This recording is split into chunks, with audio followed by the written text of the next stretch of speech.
नमस्कार मु Deepti दीप्तिस full lab को आपण मानक बहुत बहुत स्वागत। आज आम गोटे स्नैक्स बनैबा बहुत सहज स्नैक्स जोटा कि प्राय समस्तंकर पसंद आलू चॉप। आउ ए जो आलू चॉपटा ना अलग अलग जगह बहुत अलग अलग प्रकार बना जाए, तार मसला सब भी अलग अलग यूज करा जाए। किंतु इनस्टांटली जदि आपन को आलू चॉप खाइबा इच्छा हे किसी प्रिपरेशन आगु करि नथिबे खाली सीझा आलू थिबो तो बहुत सहजरे आउ कम टाइम रे आपण ए आलू चॉपटा को बने पारिबे। आशा करूची रेसिपीटी पसंद आसीबो। स्किप न करिकि पूरा भिडियोटी को देखंतु। रेसिपी पसंद आसिले भिडियोटी को लाइक आउ शेयर कर दियंतु। तो आलू चॉप बनैया पई आलू तो हमको निहाती दरकार। एटी देखंतु 7टा रु 8टा मो मीडियम साइज रो सीझा आलू नेइची। तो तार चोपा आपण एमती बाहर कर देबे। तापरे ए आलू को आम एमती गोटे जगह को बा बड़ जगह को जो आप चकटिकी रखिपारे सेमती गोटे बड़ जगह को ट्रांसफर करदे। तापर एमती गोटे भेजिटेबल बा पोटैटो मैसर हो बा हाथ में आपण टिके चकटी देबे। एठी ना आपण आलूटा को पूरा चकटिकी मास करेंगे, टिके जमती खंड खंड थिबो से टाइप रो आपण आलू को एमती मास करेंगे। तो एबे आमे सीझा आलूटा को साइड रखिदेबा। एइथरे मिक्स करिया पे आमे गोटे मसला प्रिपरेशन करिबा। तो फर्स्ट एमती गोटे मसला गोटा ग्राइंडर जार अल्प किछि भृसंग पत्र मुझे पाखापाखि आधा कप भृसंग पत्र नहीं ता सहित कंचा लंका जीते कि आप राग खाऊे से हिसाब से कंचा लंका ऐड करेंगे। अल्प टिके अदा 2 इंच पाखापाखि अदा मुझे छोट छोट खंड करके काटी देछि। ता सहित मेन इनग्रेडिएंट जोटा है सेटा है चीना बादाम। तो ये मुझे 4 चामच नहीं चीना बादाम, कंचा चीना बादाम आप यूज करेंगे। तो सबू जिनस को ये पल्स मोड्रे आम ग्राइंडिंग करवा बा ये जो मसलाटा को आम फाइन करवानी बा चिक्कण करवानी, खंड खंड रखिक एमती ग्राइंडिंग करदबा। आउ जदि आप पियाज रसुण खाऊे रसुण ये 6 ରୁ 7 कोल ये जो मसला देके ये टाइप खंड खंड रखिक ग्राइंडिंग करदे। तो ये मसलाटा एबे आम मिक्स करवा आलू सहित, किंतु जेहेतु कंचा चीना बादाम नहीं टिके आम फ्राए करवा। तो गोटे छोट फ्राइंग पैन मुझे नहीं से 2 चामच ऐड करवा तेल। ये आप रिफाइंड तेल भी नहीं पारे, सोरिष तेल भी नहीं पारे। तेल टिके गरम हो सारा पर आम ए गोटे चामच ऐड करवा गोटा धनिया जोटा को टिके आपमती हेमदस्तार छेचिके ऐड करेंगे। ता सहित अधा छोट चामच सोरिष आ गोटे चामच जीरा आ लास्ट रे अल्प आम हिंगु पाखापाखि 1/4 चामच रु कम आप हिंगु ए पकेबे। टिके समय आम लो फ्लेम रे सब जिनस को ये भाजीदबा जमी जीरा सोरिषटा भल भाव फुटीज आ धनिया जीरार गोटे बढ़िया बास्ना पड़े आसब। तो टिके भाजी होमती कलर चेंज हो गला तापर आम जो मसला को आम पल्स मोड्रे ग्राइंडिंग करथिले सब मसला को आम एथरे ऐड करदबा। एथि भृषंग पत्र और चीना बादाम बिल्कुल भी स्किप करेंगे। एथरे ही हमर आलू चॉपर टेस्टटा बढ़िया आसीबो। तो भल भाव में ये आप भाजीदेवे मसला को लो टू मीडियम फ्लेम रखिकी, किंतु ता पूर्वर अल्प आपण एथरे हळदी गुंड ऐड करेंगे। बेसी हळदी गुंड एथरे मिक्स करेंगे। आधा चामच भी कम मुझे हळदी गुंड नहीं। तो 1.5 ରୁ 2 मिनिट पाखापाखि आम ये सब मसला को मीडियम फ्लेम रे भाजीदबा। देखिए मसलार गोटे बढ़िया बास्ना जितेबाला आसीजिवो तापर गैस फ्लेम को बंद करके ये जो मसला सबको आम सीझा आलू सहित मिक्स करदबा। एथिरे लुण आम आगु मिक्स करना जदि आप चाहिए मसलार भी लुण मिक्स करेंगे, किंतु जेहेतु मु मसलार ये ऐड करिनी स्वाद हिसाब से आप देखिए आलूर परिमाण देखिए एथिरे लुण ऐड करदे। ता सहित बहुत सारा धनिया पत्र मुझे नहीं सफिसीयंट आप धनिया पत्र देले आलू चॉपर टेस्टटा बहुत बढ़िया आसो। पाखापाखि गोटे कप मुझे धनिया पत्र को एमती छोट छोट खंड करके काटिकी एथिरे मिक्स करिछि। तो सबू जिनस को एबे आमे पूरा बढ़िया से मिक्स करदबा।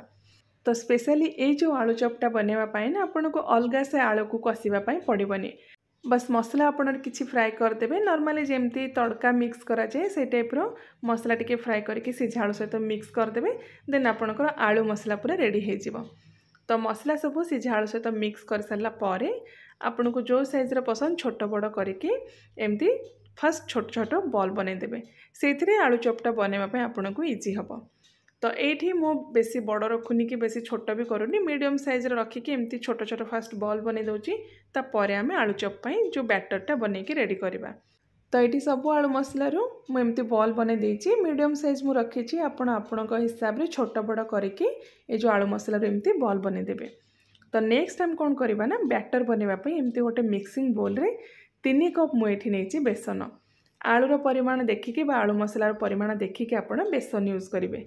तो 3 कप बेसन पाई आम एथरे ऐड करवा 3 चामच चाउल चूना। रेडीमेड चाउल चूना मुझे नहीं चाउल चूनाटा मिक्स कले कौन हम ना बैटर जो टेक्सचरटा बहुत बढ़िया आसो जदि अच्छी तो आप पकातु ना बिना चाउल चूना भी बन पारे। तापर स्वाद हिसाब से लुण ऐड करवा 1/4 चामच ऐड करवा हलदी गुंड से कलर भी बहुत बढ़िया आसो। आउटी देखु अधा छोट चामच पाखापाखि आम ए जुआणी मिक्स करवा हाथ में टिके आप रगड़ी पकेले तार टेस्टा बहुत बढ़िया आसो। तो पूरा लास्ट रे अल्प किसी खाइबा सोडा आम ए मिक्स करवा पाखापाखि 3 ରୁ 4 पिंच मुझे खाइबा सोडा नहीं तापर जी दरकार से पानी देके आम बैटरटा को जो बेसन सहित पानीटा को भल भाव मिक्स करवा। तो ये पानी आपड़ एका बेले कि मिक्स करेंगे अल्प अल्प करके मिक्स करेंगे। जदि बैटर आपणकर पतला हो एक तो आलू मसला बैटर आपणकर भल से कोट हो पारनी आउ तार सेप भी भल आसबनी। तो अल्प अल्प करके जितकी दरकार आपन को से पानी एमती देकी गोटे बढ़िया बैटर बनइबे जमती से किसी लम्स रही। देखंतु एतिकी बहलिया रखिबे याठू बिल्कुल भी पतला करेंगे कि आउ टिके भी थिक रखिबेनी। गोटे चामच रे मु आपनको ये देखा देखो पूरा पाखर जूम करके देखा एमती गोटे लाइन टाणिबे बैटर कंसिस्टेंसी आपको पूरा बढ़िया से जना पड़ुथबो। एतिकी कंसिस्टेंसी रखिबे याठू बिल्कुल भी पतला करेंगे कि याठू बहलिया भी रखिबेनी। तो एबे हमर बैटर पूरा रेडी हो गला। नेक्स्ट आम आलू चॉप फ्राए करवा। तो आलू चॉप छाणिबा पई फर्स्ट आपण तेलटा को मीडियम फ्लेम रखिकी गरम करेंगे हाई फ्लेम करेंगे। तेलर जो टेम्परेचर चेक करने एमती बेसन अल्प टिके नहीं कि तेल रे डिप करेंगे। देखिए जब तुरंत आपणकर जो बेसनटा उपरको आसीज जानवे जे तेलर टेम्परेचर पूरा परफेक्ट अच्छी। एक्सेस जदि तेल गरम हो तो कौन हम ना आलू चॉपर जो ऊपर लेयरटा बहुत जल्दी लाल हो भितरटा टिके कंचा रहिबो। तो से मीडियम फ्लेम रे आपण तेलटा को गरम करेंगे मीडियम हिट तेल रे एमती गोटे गोटे करके फ्राए करेंगे। तो ये आलू मसलाटा को आप भल भाव डिप करेंगे बेसन बैटर सहित हाथ में आपड़ एमती गोटे गोटे करके तेल रे ड्रॉप करेंगे जमती आपन को इजी हो हाथ में हो कि चामच हो आप जमती कंफर्टेबल सेमती गोटे गोटे करके एमती तेल रे पकेबे। आ मीडियम फ्लेम रखिकी आलू चॉपटा को आप 3 ରୁ 4 मिनट पाखापाखि फ्राए करेंगे बा जितेबाला एमती हल्का गोल्डन कलर ऊपर पड़े आसो तापर आप आलू चॉप को तेल रू बाहर करदेवे। बेसी टाइम लगे आलू चॉप फ्राए होगापाई बहुत कम टाइम ये फ्राए हो जाए।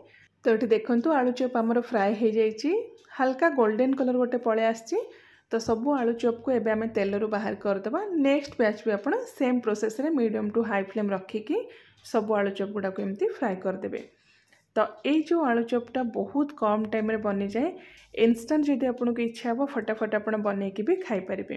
तो ये मु आलू चॉपटा को बिना प्याज रसुन रे बनईची। जदि आप प्याज रसुन खाउचंती तो एथिरे रसुण और प्याज दुईटा जाक ऐड कर पारिबे बहुत टेस्टी लगे खाइबा। आशा करूँ रेसिपी पसंद आसथिबो समस्तंकु।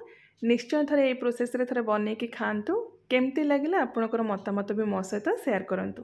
तो मु आउ थरे आपण मानक पई गोटे बहुत ही बढ़िया नुआ रेसिपी नहीं आसीबी। Till then take care and bye bye.